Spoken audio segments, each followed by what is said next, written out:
Salut à tous, j'espère que vous allez bien.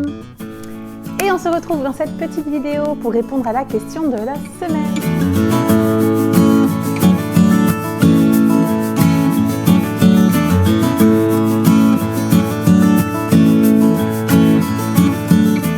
Et dans cette vidéo, je vais répondre à la question d'une maman qui se demandait si la qualité du lait pouvait changer d'une femme à l'autre. Autrement dit, est-ce qu'il y a des laits qui sont plus nourrissants ?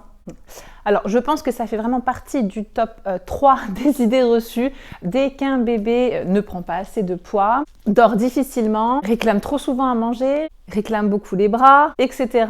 Bref, à chaque fois, il faut bien trouver un coupable. Et le coupable, si c'est pas la maman, c'est forcément son lait.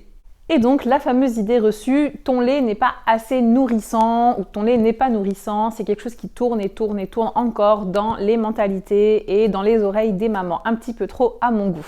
La chose la plus importante qu'il faut savoir, c'est quoi qu'il arrive, votre lait sera toujours l'aliment de premier choix pour votre bébé.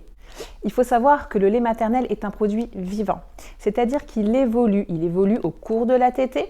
Le lait de début de tétée est plus riche en eau, le lait de fin de tétée est plus riche en gras. Il évolue au cours de la journée, selon les heures de tétée. Il évolue au fil des semaines et au fil des mois pour correspondre parfaitement aux besoins de votre bébé.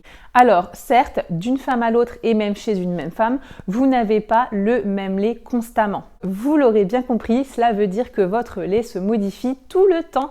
Et c'est pour une bonne raison, c'est vraiment, et je le répète, pour correspondre parfaitement aux besoins de votre bébé. Alors ce qu'il faut savoir, c'est que votre lait va se modifier en fonction de ce que vous mangez, en fonction de l'alimentation de la maman. La composition de votre lait est aussi influencée par les polluants de votre environnement. Donc attention.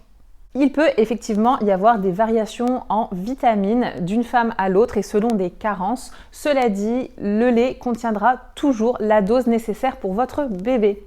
Pour conclure, faites confiance à votre corps, faites-vous confiance, faites confiance à votre bébé qui connaît parfaitement ses besoins, faites confiance à la nature, lâchez prise, observez votre bébé, laissez-le faire et laissez votre corps lui fournir ce dont il a besoin. Je vous souhaite à toutes une belle aventure lactée et je vous souhaite surtout plein de doux moments avec votre tout petit. Quant à moi, je vous dis à la semaine prochaine pour une nouvelle question.